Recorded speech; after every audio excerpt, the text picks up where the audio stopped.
Hi everyone, I'm Loida. Welcome to my channel. Now before I begin, I do want to mention that I am launching a new real estate agent bootcamp, and this will be released on August 12th. So you're probably thinking, what is this? So over the past few years, I have always gotten messages and comments from many of you that have just gotten your real estate license or have been in the business for less than 6 months, and you're completely lost and confused and don't know exactly what to do or how to even work as a real estate agent. So this boot camp is for you.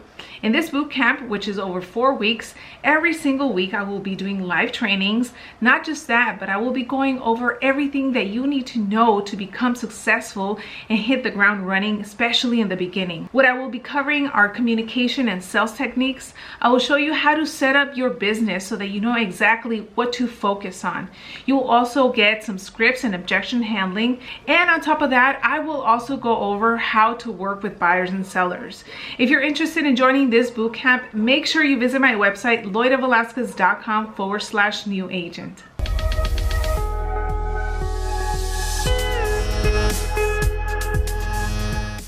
So onto this video, I will be answering a few questions that I recently got from someone that is researching getting into real estate, but they have a few questions in regards to how we get paid if we go into an office, and if we are only commission based or if there's a quota. So let's get right to it. So the very first question that they asked was, do real estate agents get a base pay along with commission, or is the commission the only source of income?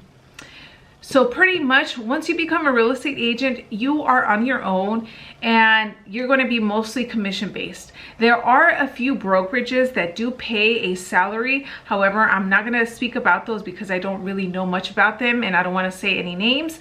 So I'm just going to speak in general. It's pretty much 100% commission based, and you will get paid in proportion to how much work you put in. So if you don't really make any calls, or if you don't prospect, or if you don't close any deals, you're not going to be making money. But if you work your butt off, if you're prospecting all the time, if you're generating leads, if you're putting contracts together, if you're getting listings signed, if you're getting your buyer's offers accepted and closing escrow, then you can expect to actually be making money. Now, when you are brand new in this business, it can take up to 6 months before you actually get paid. So keep that in mind. You're not going to be seeing steady income. Sometimes you're going to be getting a lot of money. Sometimes you're not going to be making any money. And it's almost like a roller coaster, but over time you will learn exactly what your capabilities are and what it's going to take to remain consistent. The next question is, do real estate agents make their own hours based on their clients' needs?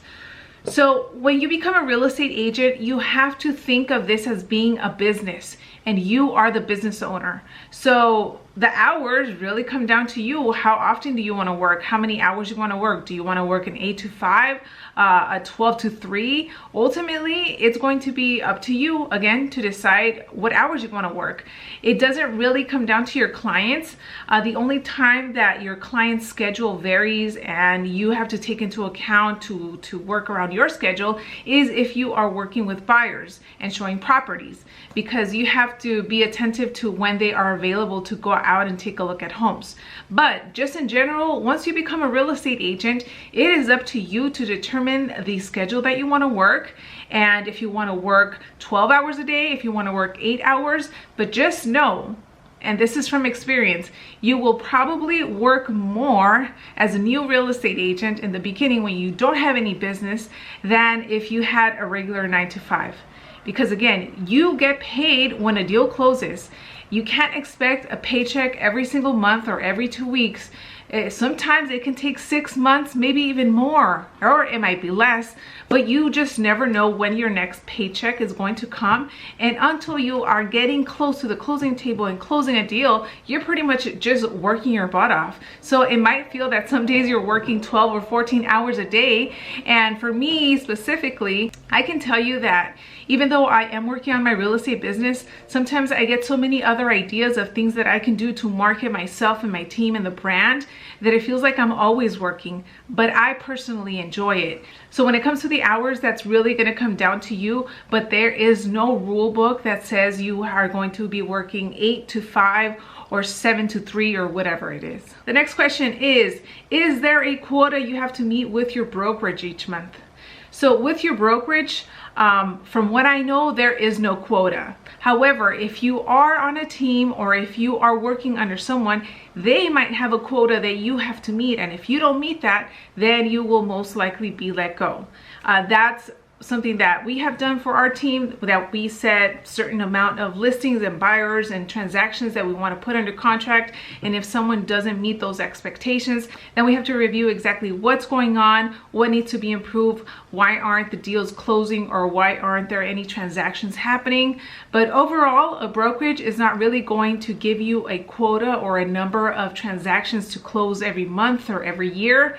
It's just going to be up to you to come up with a number, have a goal of how many transactions you personally want to do, how much money you want to make in terms of commission, and that will help you kind of determine how many transactions you have to do monthly to reach those goals. And the last question is, do you work from home or do you have to go to an office every day? So we have an office. I also have a home office. When it comes to my brokerage, which is eXp Realty, everything is virtual. Everything is online. So many agents just work from home. Just know that whatever brokerage it is that you end up working with, whether it's eXp or Keller Williams or Century 21 or whatever it is, it's really gonna come down to you how often you go into the office and how productive you actually are in the office. I know that some people prefer to be in an office environment because they feel that they work more and they are more concentrated in what they're supposed to be doing compared to being at home, especially if they have kids or pets running around. For me personally, I don't have any distractions and I have a pretty large home office. So what I usually do is that here and there, sometimes during the week, maybe 2 or 3 times a week, I'll work from home, and then the other days I work from the office, or I will work from the office every day. It really comes down to you and what you want to do and how you want to work it in your schedule. But I know that every brokerage or most brokerage don't have a requirement for you to be in the office. In fact, you will be surprised to learn that a lot of real estate agents don't even go into the office. So many times these brick and mortar offices are actually empty. So hopefully that does answer your question. It's pretty much up to you. You can work from home or you can work from the office. So that's it for this video. If you are interested in joining the bootcamp, make sure that you visit loidavelasquez.com/new agent. Thanks again for watching, and I'll see you on the next one.